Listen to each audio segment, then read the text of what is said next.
നമ്മുടെ മകൾ ഹിജാബ് ഇട്ടുകൊണ്ട് സ്കൂളിൽ പോകുന്നു. ഇപ്പൊ ഏറ്റവും വലിയ വിവാദം ഇതാണ്.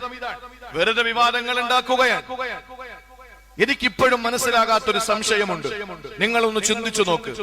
ഈ കന്തൂറ ഞാനിടുമ്പോൾ അതിന് ഭീകരവും ഒരു പള്ളിയിൽ അച്ഛനിടുന്ന ലോഹ അത് മതപരവുമാകുന്നത് എങ്ങനെയാണ്? മനസ്സിലാകുന്നില്ല.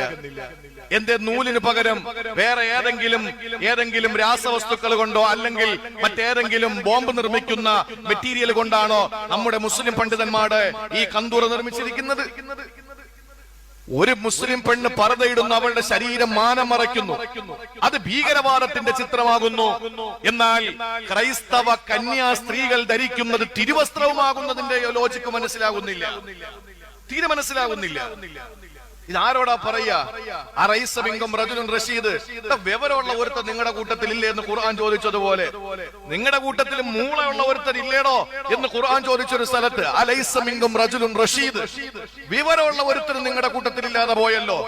നാഴികയ്ക്ക് 40 വട്ടം ഇസ്ലാമിന്റെ സംസ്കാരങ്ങളെ കൊഞ്ഞനം കുത്തിക്കൊണ്ട് ഇത് തന്നെ ഇസ്ലാമിനെ ഇങ്ങനെ കുതിര കയറി ഇസ്ലാമിന്റെ മക്കളോട് ഇത് തന്നെ ഓരോന്ന് അഴിച്ച് ഹല്ല് ചെയ്ത് അഴിച്ചടിച്ചടിച്ച് അങ്ങനെയല്ല എന്ന് സമുദായത്തിന്റെ നേതൃത്വത്തിന് പറയേണ്ടി വരുന്ന ഘട്ടത്തിലേക്ക് ഇസ്ലാം എന്നും പ്രതിപട്ടികയിൽ നിർത്തുമ്പോ ഞാൻ ചോദിക്കുകയാണ്, ഒരു മുസ്ലിം പെൺകുട്ടി ഇടുന്ന ഹിജാബ്, ആ ഹിജാബ് അഴിച്ചു വെക്കടി എന്ന് പറയുന്നത് ശിരോവസ്ത്രം ധരിച്ച കന്യാസ്ത്രീയാണ്.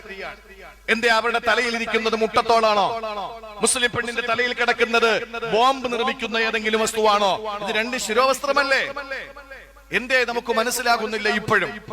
ഒരു പുരുഷൻ, മുസ്ലിമായ പുരുഷൻ ദാടി വളർത്തുമ്പോൾ അത് ഭീകരവാദത്തിന്റെ ചിത്രമാവുകയും അതേസമയം മറ്റു മതസ്ഥർ ദാടി വളർത്തുമ്പോ പൗരുഷത്തിന്റെ ലക്ഷണവുമാകുന്നത് നമുക്ക് മനസ്സിലാകാത്തത് കൊണ്ടാണ്.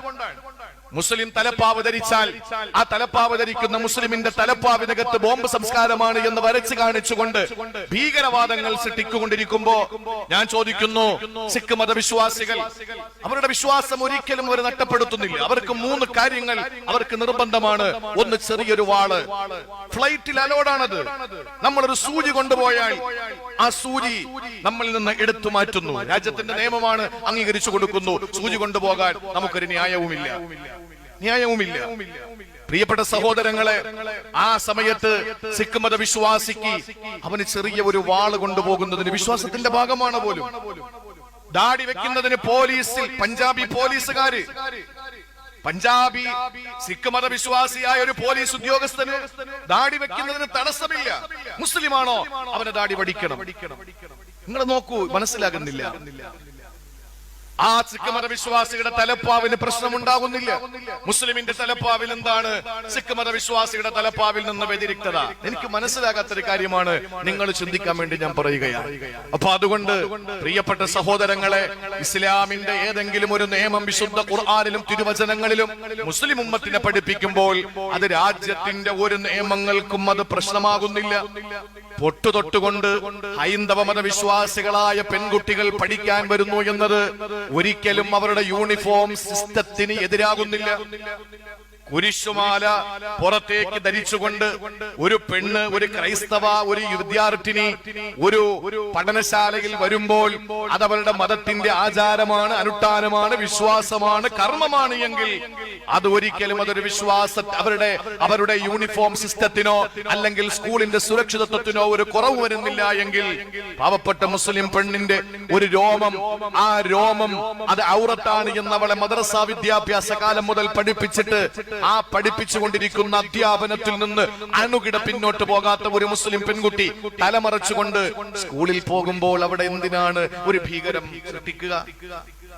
ആരായി പറയുന്നത്?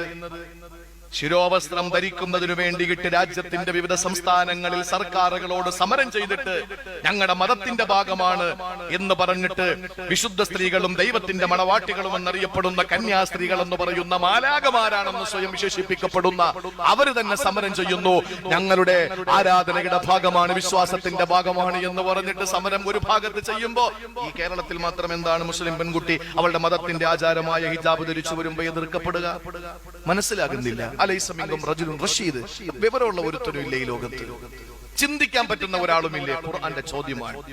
അതുകൊണ്ട് നമുക്ക് ഇസ്ലാമിന്റെ ഏതെങ്കിലും ഒരു നിയമം അല്ലാഹു തരുമ്പോ ആ നിയമത്തെ ഉന്മേഷത്തോടെയും സന്തോഷത്തോടെയും അതിനെ ഏറ്റവും നല്ല സിമ്പിളായിട്ട് ഉൾക്കൊള്ളാൻ യുസ്ഹിലുഹു വയുൻഷിത്തുഹു വയസ്റുഹു എന്നാണ് തഫ്സീറുകളിൽ ഇബ്നു അബ്ബാസ് തങ്ങൾ പറഞ്ഞത്.